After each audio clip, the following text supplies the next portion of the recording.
We farm as Timm Adams Farms. I farm with my wife and my parents. My dad's name is Tim.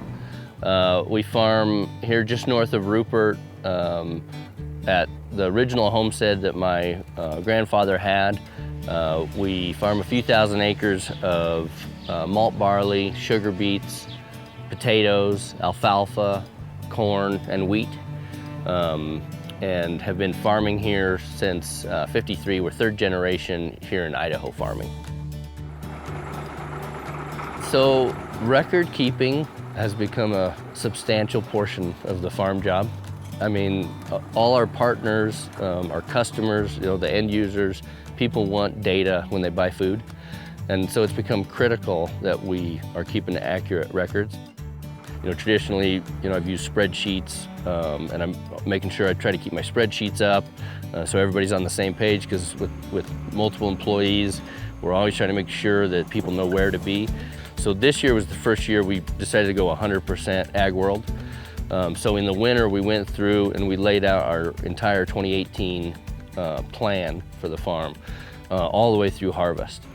And so when we got kind of into the heat of battle of spring, and some new things that we hadn't dealt with going on, like corn planting and things like that, we already had kind of this game plan, and we were using Agworld to go through and check ourselves to say, okay, we've got these fields spread, we've got this work done, what's next on the list, just to make sure we weren't ever getting behind on where we needed to be on execution.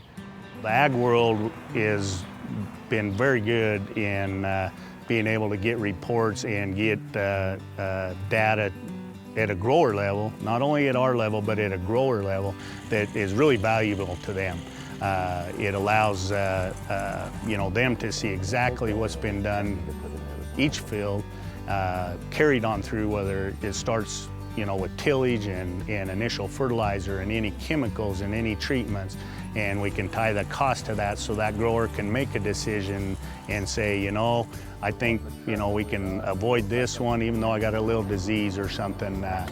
So the data part of it with Agworld, and then the best thing is being able to tie that all together. The technology part of it, years ago, by the time I got the report from the soil lab, called Luke, met up with him, had a hard copy, we looked them over, discussed them. It happens instantly now. So I think it's kind of pushed us to be a little more cognizant of all these little variations and the little interventions we do from a cost standpoint. What is the end result of that going to be? And it's not that the tool will make the decision for you, right? It's really just, can it give you the data points you need to make sure that you're making an informed decision? We can do that with our binder and our spreadsheets and our agronomist, but if we can bring that all under one platform, it just reduces the odds of missing a critical piece of data. I think for every farmer and probably every parent, you're always kind of thinking in the back of your mind, okay, what do we do now to set this up? I foresee down the road, the consumer buying a bag of sugar is gonna wanna know that it came from this location, from this field, and the steps it took along the way. And with Agworld, it's easy because we are assigning products used per field.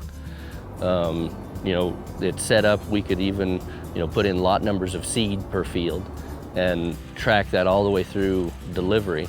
As the consumer rightfully wants more information about where their food's coming from and want to be informed, we're raising an incredible product, a wonderful, healthy product. And if we can communicate that and keep nice records so it's easy to communicate that up through the food processors and then to the end consumer, I think everybody wins in that case.